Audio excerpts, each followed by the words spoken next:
প্রথম ভালোবাসাটা ছিল নিঃস্বার্থে, যখন ছেলে বড় হচ্ছে তখন ভালোবাসাটা হয়ে যাচ্ছে স্বার্থের। কেন না বলছে মায়ের ভালোবাসা নিঃস্বার্থ হয়, কিন্তু এখনকার জগতে সেটাও আর নেই।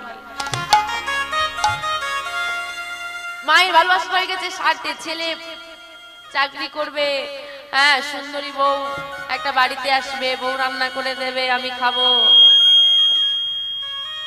এই বাসনা সবাই আমাদের। আজকের সমাজে বাবা মানুষের বড় অভাব। কিসের অভাব? আমরা তো সবাই মানুষ নাকি? মানুষের অভাব কোথা থেকে হলো? এমনিতেই জনসংখ্যা বৃদ্ধি পাচ্ছে, এই নিয়ে সরকার চিন্তিত, আর আমরা বলছি মানুষ নেই। না, মানুষ হয়ে গেছি আমরা, মানুষের বড় অভাব। আমরা শিক্ষিত হলাম, আমরা মোটা টাকার চাকরিও পেলাম, সমাজে একটা উঁচু স্থানও পেলাম, কিন্তু আমার বাড়িতে আমার বৃদ্ধ বাবা মা দুবেলা দুটো রুটির জন্য কাঁদছে। এটাই কি আমি মানুষ হলাম? শিক্ষিত তো হলাম, পারলাম কি একজন মানুষের মতো মানুষ হতে, মানুষের পাশে দাঁড়াতে, মানুষের সেবা করতে? কোন মানুষ যদি বিপদে পড়ে আমরা সরে যাই, পথে একটা যদি অ্যাক্সিডেন্ট হয়ে কেউ পড়ে থাকে, আমরা আগে কে কত তাড়াতাড়ি ছবিটা তুলতে পারবো সেটা দেখছি। কতজন মনে করে 2 মিনিট আগে যদি হসপিটালে দিতে পারি মানুষটা বেঁচে যেতে পারে। কেউ বিপদে পড়লে দেখে চলে যায়, থাক বাবা যার বিপদ সে মেটা, আমি কেন ঝামেলায় পড়তে যাব।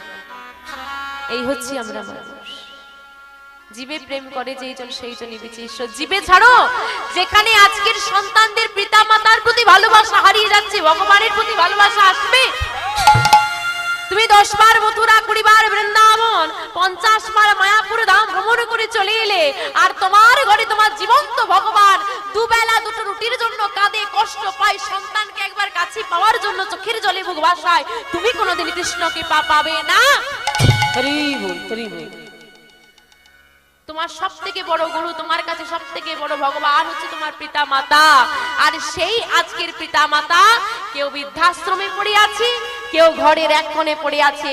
তোমার 5 তলা বাড়িতে সিঁড়ির তলায় একটা বিদেশি কুকুরের স্থান হয়েছে, কিন্তু আমার বৃদ্ধ মায়ের স্থান হয়নি। নিতাই গৌর হরি বল, হরি বল। এই হচ্ছে আমাদের বর্তমান সমাজ। তাই মাগো, দোষটা শুধু ছেলের ঘাড়ে চাপিয়ে দিলে হবে না। মাটি যদি ভালো হয় ফসল ভালো হবে তো? মাটি উর্বর হলেই ফসল ভালো হবে। তা বলছে মাটি যদি ভালো হয়, মাটি আমার গর্ভে ধারিনি, মাটি যদি ভালো হয় সকল সন্তানও ভালো হবে। নিতাই গৌর হরি বল, হরি বল, হরি বল। বৃন্দাবনে ভগবান শ্রীকৃষ্ণ কি করেছে? মনের মধ্যে বড় আনন্দ, তাই কি করেছে বাবা? যমুনার তীরে বসে বসে প্রাণ গোবিন্দ আমার মুরলী ধ্বনি করছে। কেমন ভাবে? বৃন্দাবনে শ্যামের বাঁশি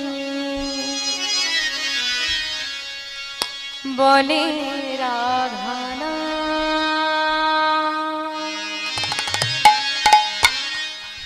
ব্রজবাসী সবাই শোনে, যার যেমন কান। বৃন্দাবনে শ্যামের বাঁশি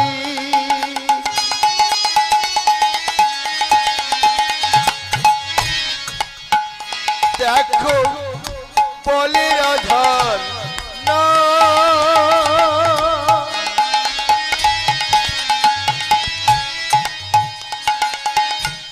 ব্রজবাসী সবাই শোনে,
তেমনি বাজে গো এমনি বাজে গো বাঁশি তেমনি বাজে গো যার যেমন কান বাঁশি তেমনি বাজে গো যার যেমন কান বাঁশি তেমনি বাজে গো বৃন্দাবনী স্বামীর বাঁশি বলি রাধা নাম ব্রজবাসী সবাই শুনে যার যেমন কান। তাহলে বাঁশি কি নাম বলে মা? রাধা নাম। বাঁশি একটা ভাষাই জানি আর একটা কথাই জানি, সেই কথাটা হলো রাধে রাধে। কিন্তু সে রাধা বললে হবে?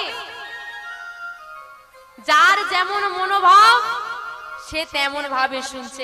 কেমন ভাবে? যশোমতি শুনে বেনু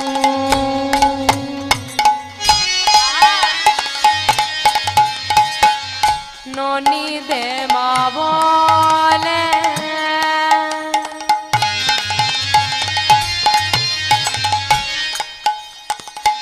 গোচারণের বেলা হলো সোনায় রাখালে যশোমতি শুনে পেনো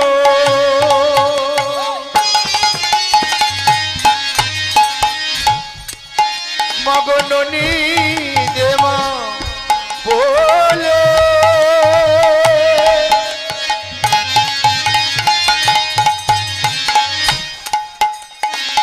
গোচারণের বেলা হলো সোনয়ে রাখালে যশোমতি শুনিবেন ননি দেমা বলে।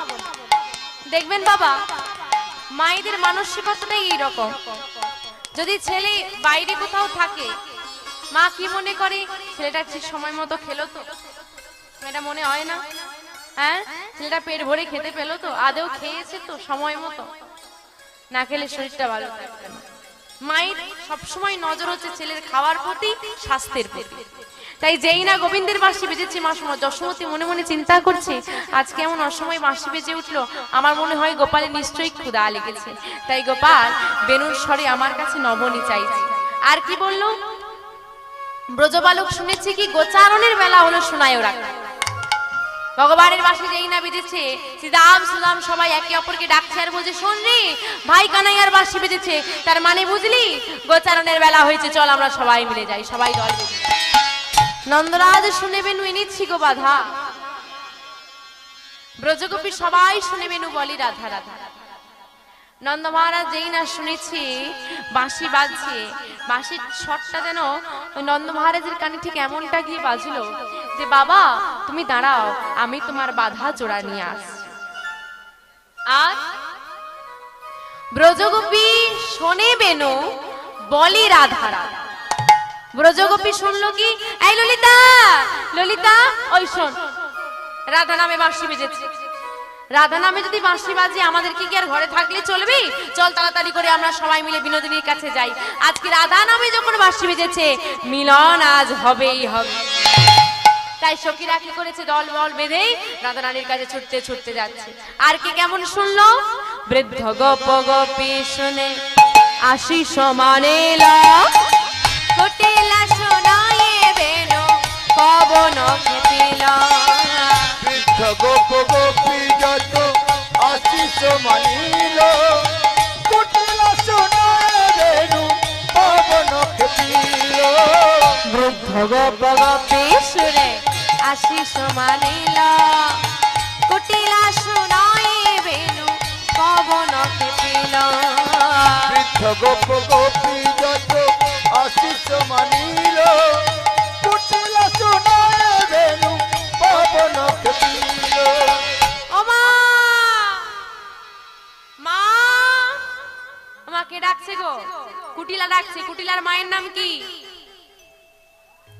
আমার কুটিলার মায়ের নাম কি গো? জটিলা। তো কুটিলা চিৎকার করে ডাকছে তার মাকে। মা কেন ডাকছে? ওই যে বললো বৃদ্ধ গোপ গোপী শুনে আশিস মানিল কুটিলা সময় বেনু পবন খেপিল। বৃন্দাবনে যারা বৃদ্ধ গোপগোপী তারা কি করেছে মা, শ্রীকৃষ্ণের বাঁশিটা শুনতে পেয়ে আশীর্বাদ করছে, বাবা যে মধুর স্বরে তুই বাঁশি বাজাচ্ছিস, আশীর্বাদ করি জন্ম জন্ম যেন তুই এই মধুর বাঁশি বাজাতে পারিস। আর কুটিলা শুনয় বেনু, পবনও খেপিল। ওমা পবন মানে কি গো? পবন মানে বাতাস। পবন খেপিল, বাতাস যখন খেপে যায় মানে রেগে যায়, তখন তাকে কি বলে? বাতাস রেগে গেলে তাকে কি বলে? ঝড়। আর ঝড় হলে দেখেছেন মা সব উলট পালট করে দেয়। বলছে বাতাস খেপে গেলে, পবনে খেপে গেলে যেমন সবে কিছু উলট পালট করে দেয়, আজকে পবনের ন্যায় কুটিলা খেপে গিয়ে মানে রেগে গিয়ে সব উলট পালট করে দিচ্ছে। চিৎকার জুড়ে দিয়েছে, ও মা আরে কি হয়েছে, সকাল সকাল চিৎকার করছিস কেন? চিৎকার করব না, তুমি কি শুনতে পাচ্ছ না? আরে কি শুনবো? আরে তুমি কি একটু শুনতে পাচ্ছ না? কানের মাথা খেয়েছো? আরে এত চিৎকার কিসের, কি হয়েছে বল? তুমি শুনতে পাচ্ছ না? ওই নন্দের ছেলে কেলে ছোড়া আবার আমার বৌদির নাম ধরে বাঁশি বাজাচ্ছে, তুমি শুনতে পাচ্ছ না? দেখো মা, ওই নন্দের ছেলে যখন বাঁশি বাজিয়েছে, আমার বৌদি এক্ষুনি ঘর থেকে বেরিয়ে যাবে, আর দুজনের কোন বনে গিয়ে নিরজনে দুজনের মিলন হবে। আর যদি রাধার স্বামীর মিলন একবার হয়ে যায়, আমরা যখন পথ দিয়ে যাব আমাদেরকে সবাই আঙুল দেখিয়ে বলবে, দেখো ওদের বাড়ির বউটা স্বামী থাকতে পরপুরুষের সঙ্গে মিলিত হয়, আমাদের কুলের কলঙ্ক রটিয়ে যাবে। তাই মা কি করা যায় বলো তো? বলে শোন কুটিলা, তোর বৌদির নাম ধরে বাঁশি বেজেছে আমি মানলাম, হ্যাঁ কৃষ্ণ অন্যায় করেছি আমি মানলাম, কিন্তু ভেবে দেখিস একটা আঙুল যদি কারো দিকে তোলা যায় বাকি আঙুলগুলো নিজের দিকেই থাকে। তাই তো মা, আমরা সবার দোষ ধরি, মনে রাখতে হবে তুমি একটা আঙুল কারোর দিকে তুললে বাকি আঙুলগুলো নিজের দিকে। যেমন তুমি অন্যের দোষ ধরবে, নিজের দোষটা আগে দেখতে হবে। কারণ একটা মানুষের মধ্যে সবকিছু যেমন ভালো থাকতে পারে না, সবকিছু খারাপও থাকতে পারে না।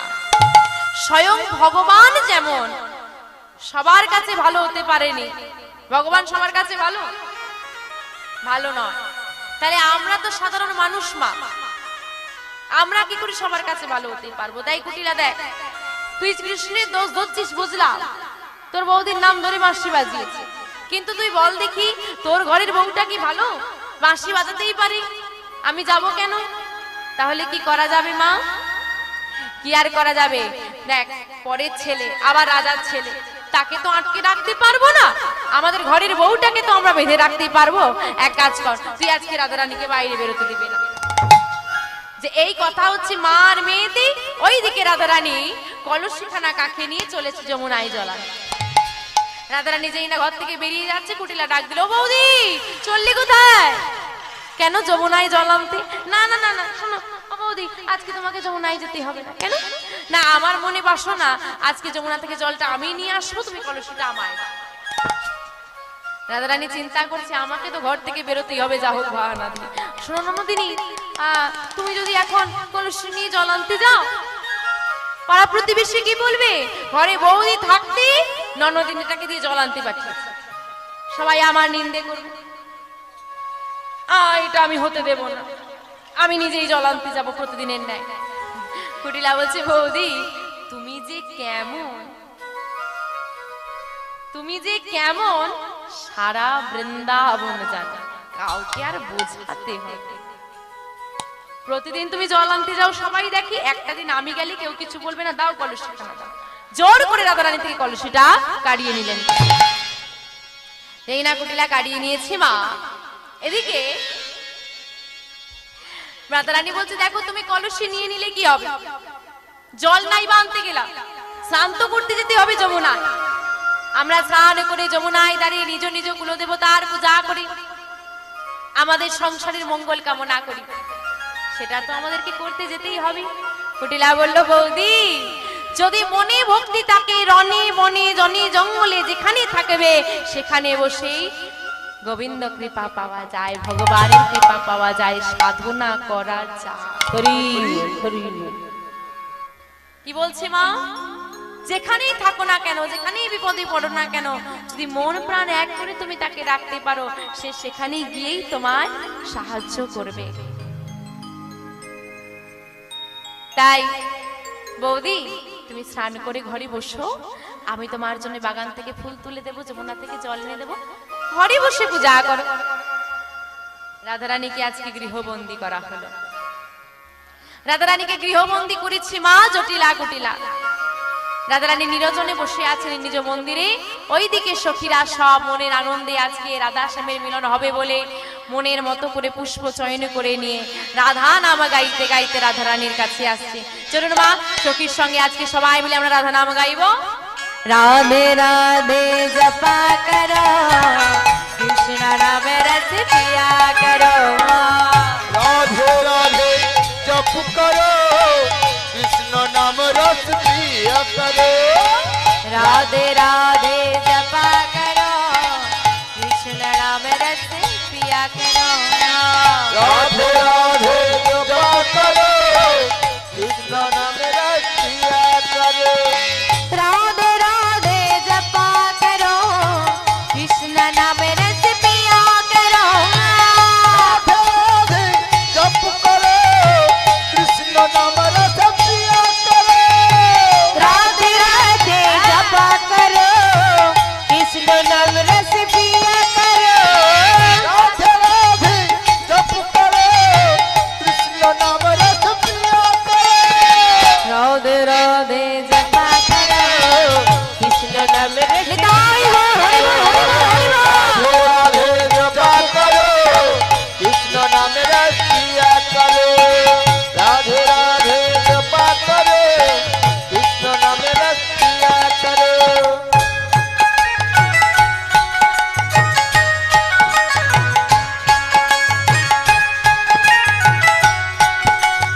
रानी है महारानी, महिमा बोले का सब जगह रानी।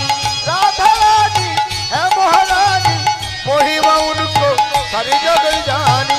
राधा रानी है महारानी, महिमा उनको सब जगह जानी। राधा रानी है महारानी, महिमा उनको सारे जग जानी। कृपा दृष्टि बरसाया करो, राधे राधे जपा करो। निताई हो हरि बोल हरि बोल हरि बोल। कृष्ण नाम रस पिया करो। राधे राधे जपा करो, कृष्ण नाम रस पिया करो।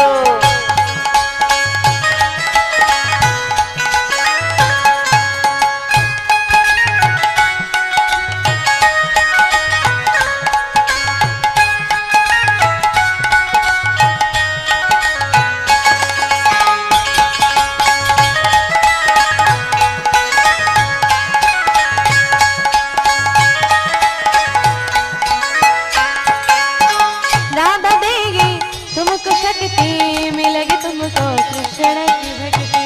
राधा देवी तुमको शक्ति, मिलेगी तुमको कृष्ण का भक्ति।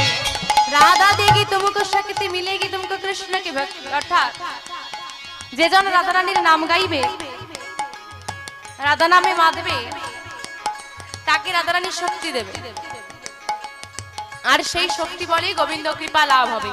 তো যারা যারা রাধা রানীর শক্তি পেতে চান বড় বড় হাত তুলে একসঙ্গে। হ্যাঁ, राधा देगी तुमको शक्ति, मिलेगी तुमको कृष्ण की भक्ति। राधा देवी तुमको शक्ति, मिलेगा तुमको कृष्ण का भक्ति। राधा देगी तुमको शक्ति, मिलेगी तुमको कृष्ण की भक्ति। राधा देवी तुमको शक्ति, मिलेगी तुमको कृष्ण की शक्ति। चरण शीश झुकाया करो, राधे राधे जपा करो। निताई गो हरि बोल हरि बोल हरि बोल हरि बोल। कृष्ण नाम रस पिया करो। राधे राधे जपा करो, कृष्ण नाम रस पिया करो। राधे राधे जपा करो, कृष्ण नाम रस पिया करो।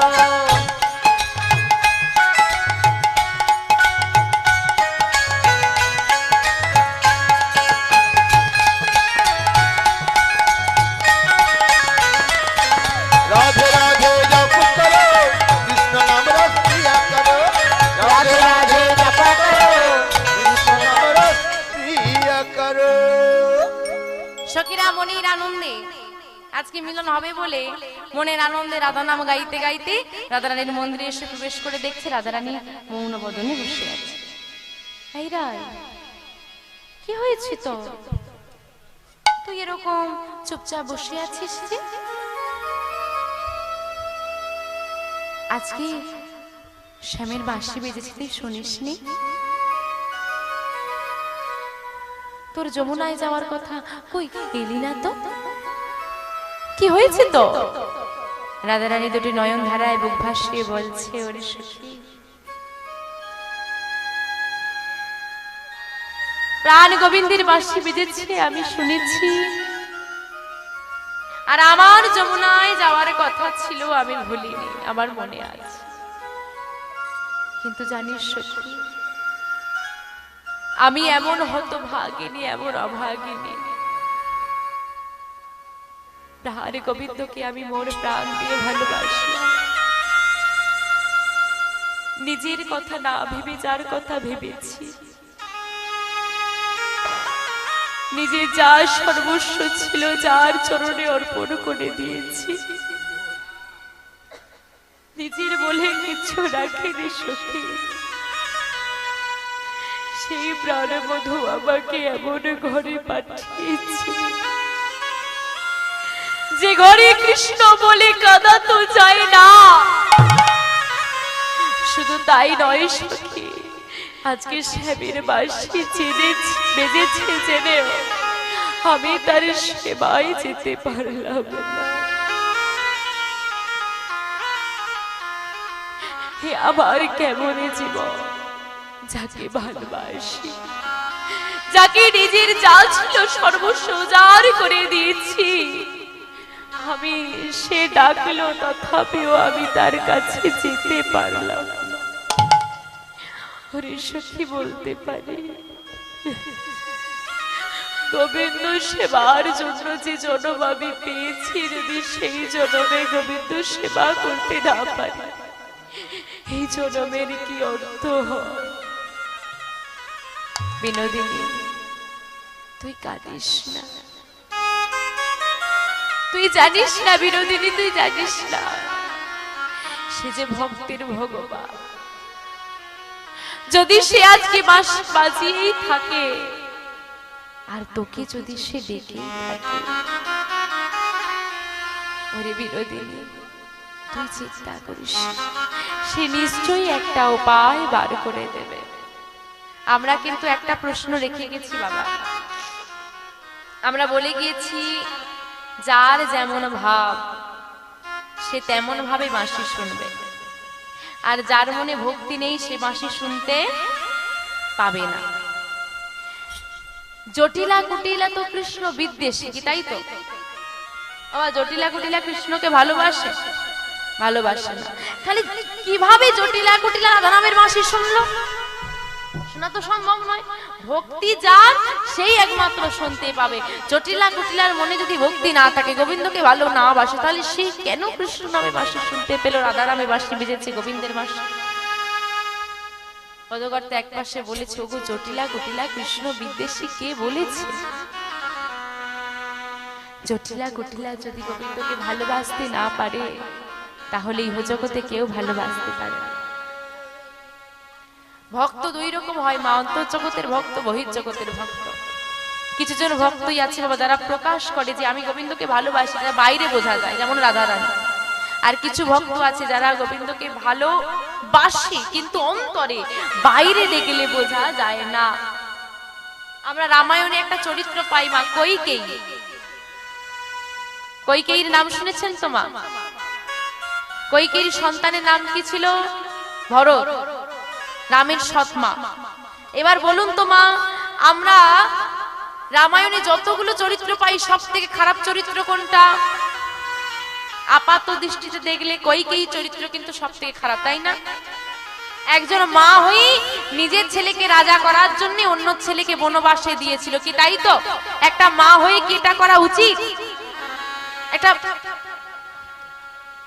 রাবণ সে তো দুষ্টই আমরা জানি, কিন্তু একজন মা হয়ে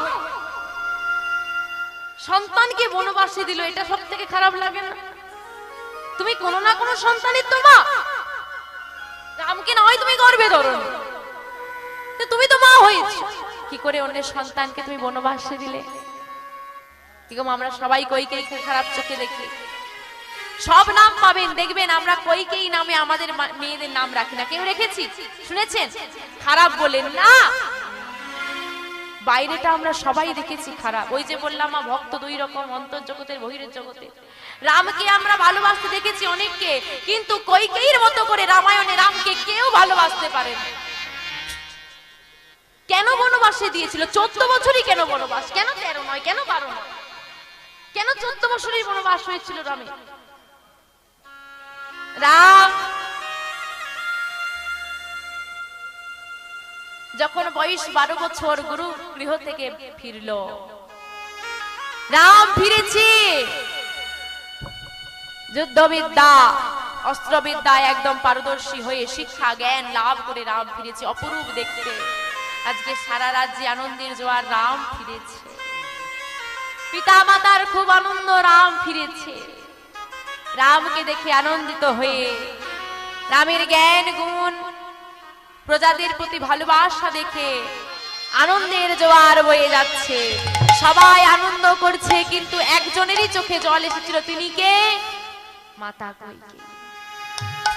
সবাই খুশি হলো রাম রাজা হবে এটা ভেবে, একমাত্র কইকেয়ী দুঃখী হয়েছিল। কেন? মনে মনে ভেবেছিল রাম রাজা হবে না, রাম কখনো রাজা হতে পারে না। রাম কেন রাজা? না, আমি রামকে রাজা হতে দেব। অন্ধকার ঘরে প্রবেশ করলো মাতা কইকেয়ী।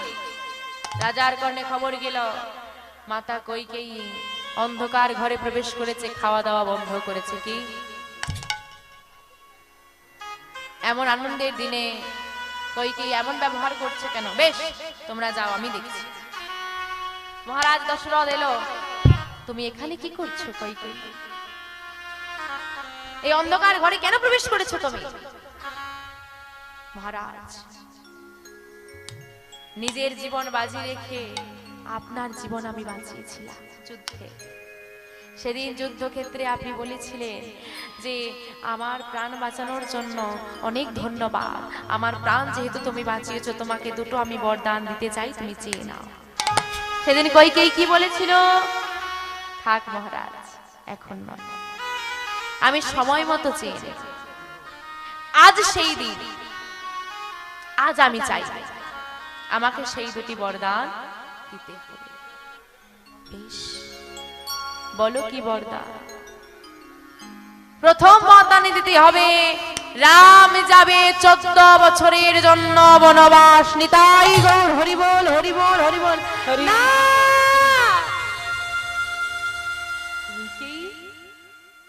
কি বলছো তুমি? যে রামের এতটুকু আঘাত দিলে আমি সহ্য করতে পারি না, তুমি সেই রামকে বনবাসে দেবে? ও কইকেয়ী, তুমি না মা? হ্যাঁ আমি মা, আমি ভরতের মা, আমি তো মা হয়েছি, আমি ভরতের মা।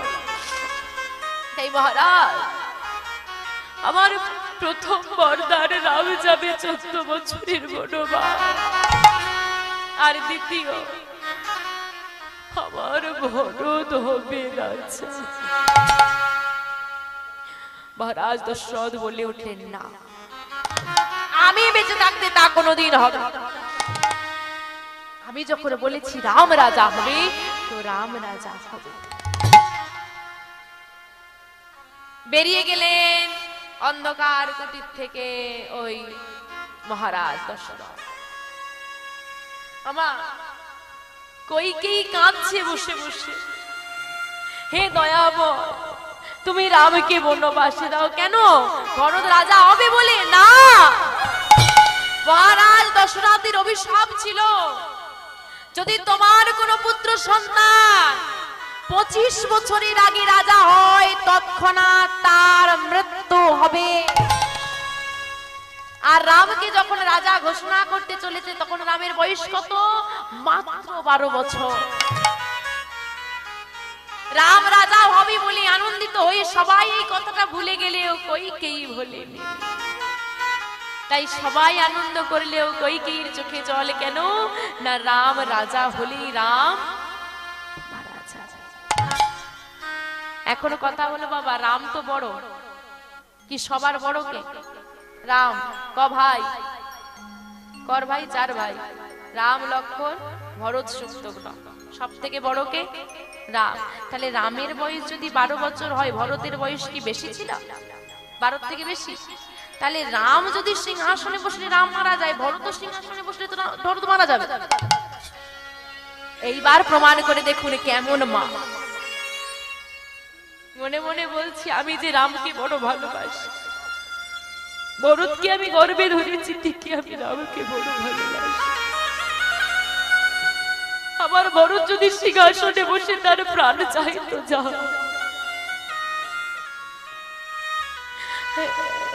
আমার রামের কিছু হলে যে আমি সহ্য করতে পারি। আমার রামকে এত ভালোবাসে, নিজের পুত্রকে মৃত্যুর মুখে ঠেলে দিল, একবারও ভাবলো না শুধু রামকে রক্ষা করা। আমরা কথাটা ব্যবহার করি সৎ মা। সৎ মা মানে খারাপ না ভালো? আমাদের এই জগতে সৎ মারা ভালো হয় না খারাপ হয়? নিজের ছেলের বেলা বড় বাটি, আর সৎ ছেলেটার বেলা, নিজের ছেলের বেলা দামি পোশাক। কথাটা কি দেখো, সৎ মা। সবাই সৎ মানুষ হয়? সৎ কাকে বলি? ভালো মানুষকে বলি না খারাপকে বলি? ভালো মানুষকে। তাহলে সৎ মা ভালো হওয়ার কথা না খারাপ হওয়ার কথা? কিন্তু আমরা নারী জাতিরাই এমন, সৎ মা শব্দটাকে নোংরা করে দিয়েছি, ঘৃণার বস্তু করে দিয়েছি।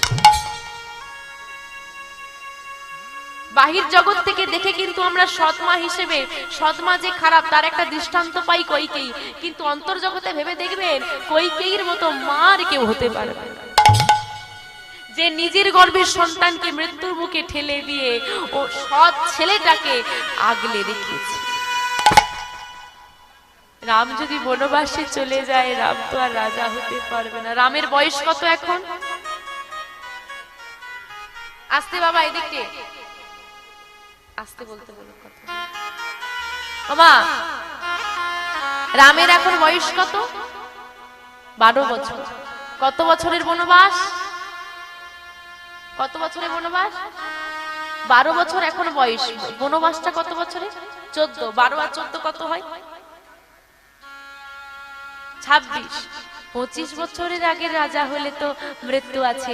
যদি রাম 14 বছরের জন্য বনবাসে চলে যায়, ফিরতে ফিরতে 26 হয়ে যাবে, তারপর রাজা হলে কি আর মৃত্যু হবে? নেতাই গৌর হরি বল, হরি বল, হরি। শুধু দয়াময়ের কাছে যাইছি, তুমি রামকে বনবাসে দাও। ওই অন্ধকার ঘরে রাম এসে দাঁড়িয়েছে। মা কে? আমি রাম। রাম এসেছিস বাবা? আজ আমি তোকে বনবাসে দিয়েছি বলে সবাই আমার নামে না জানি কত নিন্দা করছে। হরে রাম, আমি তোকে বনবাসে দিয়েছি বলে সবাই আমাকে খারাপ ভাবছে। এই জগতে কেউ জানুক বা না জানুক, রাম তুই তো জানিস আমি কি চাই। রাম, সবাই আমাকে ভুল বুঝলেও তুই বুঝিস না বাবা, আমি যে তোকে বড় ভালোবাসি রে। হরে রাম, তুই আমাকে ভুল বুঝিস না বাবা। মা, আমি সব জানি মা, এই জন্যই তো তোমার কাছে এসেছি। আমি যদি তোমাকে ভুল বুঝতাম আমি কি তোমার কাছে আসতাম মা? আমি তো তোমার উপর অভিমান করে থাকতাম। মা গো, আমি তোমার বুঝতে পেরেছি বলে তো এসেছি।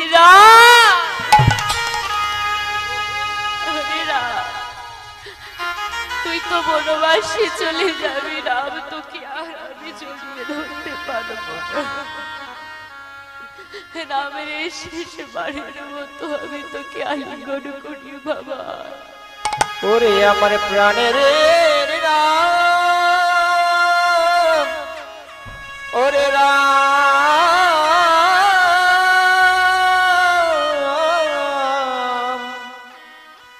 ও রাম। যাওয়ার বেলায় তোর কাছে আমার একটা অনুরোধ আছে, রাখবি বাবা? বলো মা। তোর সেই বিশ্বরূপটা আমায় দেখাবি। কুরুক্ষেত্রের মাঠে শুধু অর্জুন নয়, এই অন্ধকার ঘরের মধ্যে মাতা কইকেইও সেই বিশ্বরূপ দর্শন করেছিল। আজকে জটিলা কুটিলা যেমন কইকেইকে আমরা আপাত দৃষ্টিতে খারাপ দেখলেও তার মনে অনেক ভক্তি ছিল। আজকে জটিলা কুটিলা তাদেরকে আপাত দৃষ্টিতে দেখলে কৃষ্ণ বিদ্বেষী বলে মনে হলেও মনে অনেক ভক্তি আছে। আজকে রাধারানীকে গৃহমাঝে বন্দী করে জটিলা কুটিলা দরজার দুই পাশে দুজন বসে আছে। রাধারানীকে যখন দেখেছি, ভগবান ডাকলে সর্বদা ভক্ত যাবে কেন? ভক্ত যদি ডাকে ভগবানকেও ছুটে আসতে হবে। তাই জটিলা কুটিলা বসে আছে আর তারা মনে মনে বলছে, না না, আজকে কোনো নিধুবনে যাব না আমরা। আজকে কি করব জানো?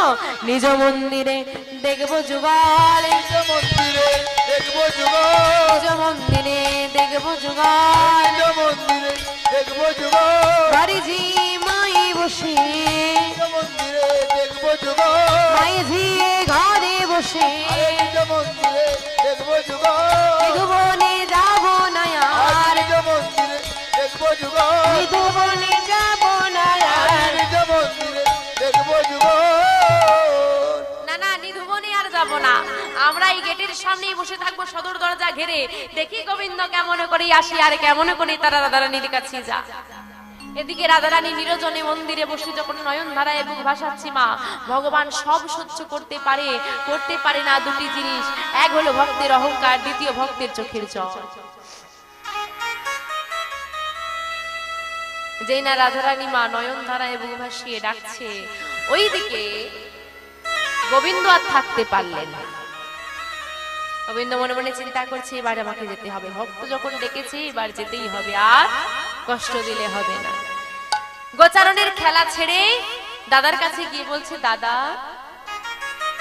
দাদা বলরামের কাছে গিয়ে বলছে, দাদা আমাকে বিদায় দাও, আমি গৃহে ফিরে যাব।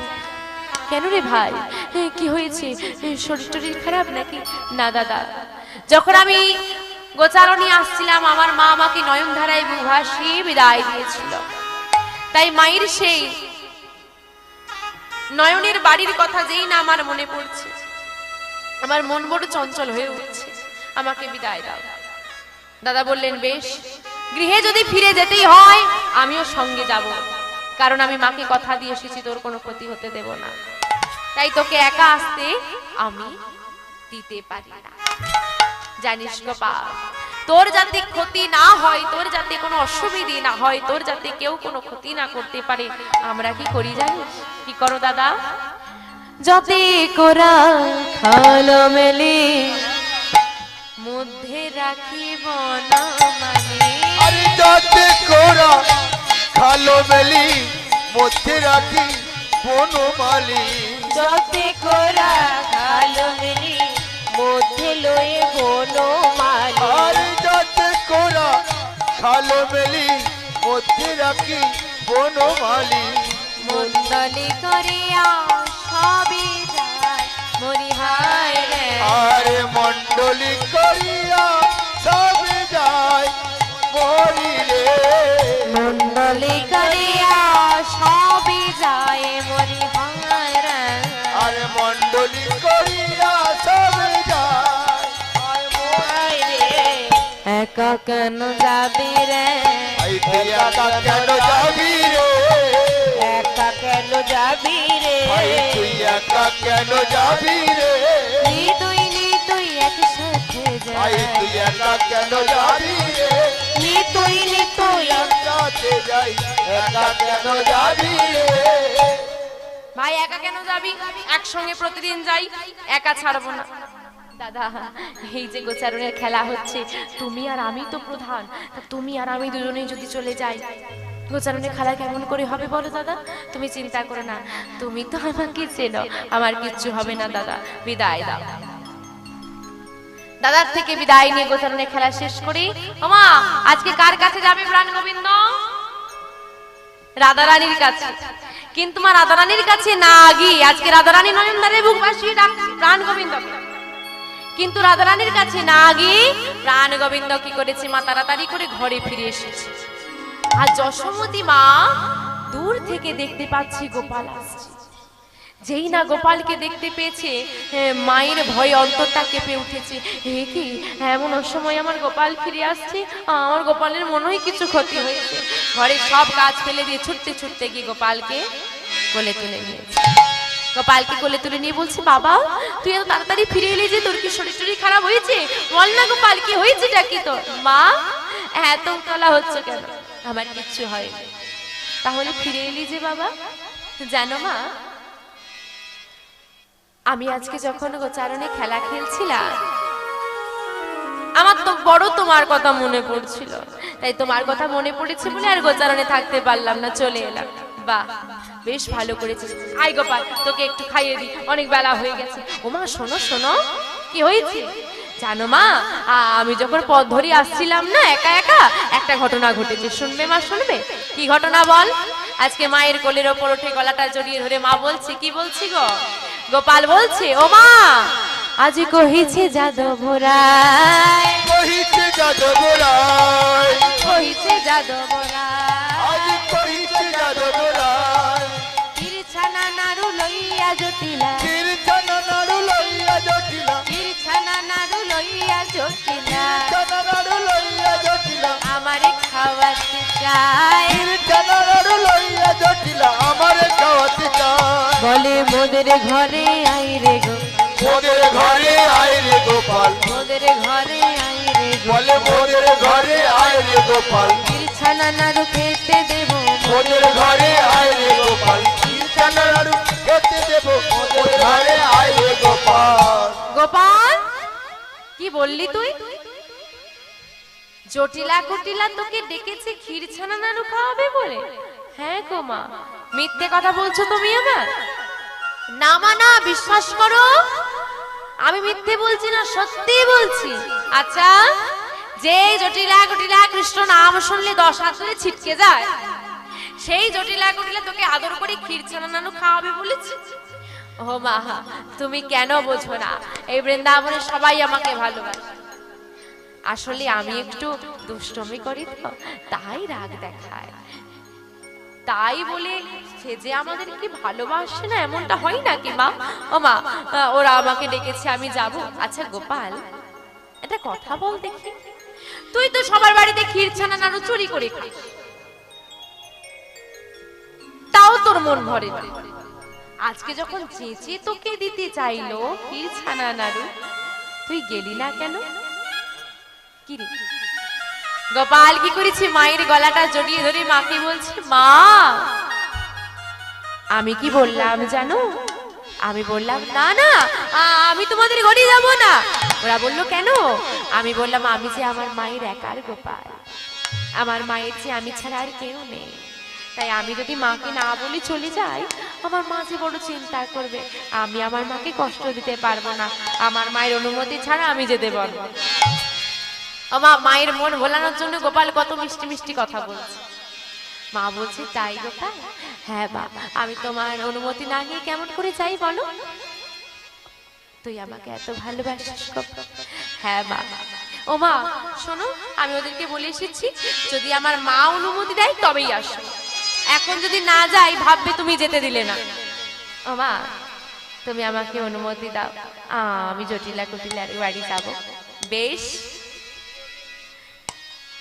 তাই যাবি বাবা, আয়। সারা গায়ে ধুলো মেখেছিস, ভালো করে সুন্দর করে পরিষ্কার করে সাজিয়ে দি।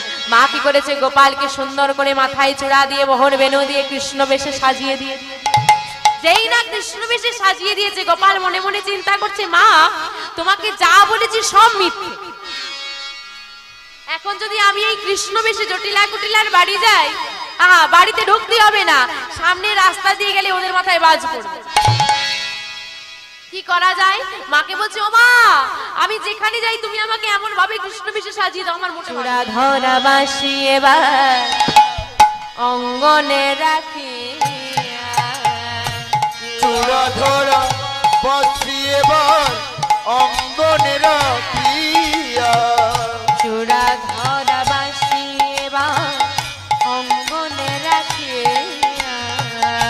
চূড়া ধরা বাঁশি এবার অঙ্গনে রাখিয়া, পরিলেন নীল ধুতি মরি হায় রে, পরিলেন নীল ধুতি মরি হায় রে, পরিলেন নীল ধুতি মরি হায় রে, পরিলেন নীল ধুতি মরি হায় রে, একা কেন যাবি রে, একা কেন যাবি রে, আয়ন সাজল রে, আয়ান সাজলো রে।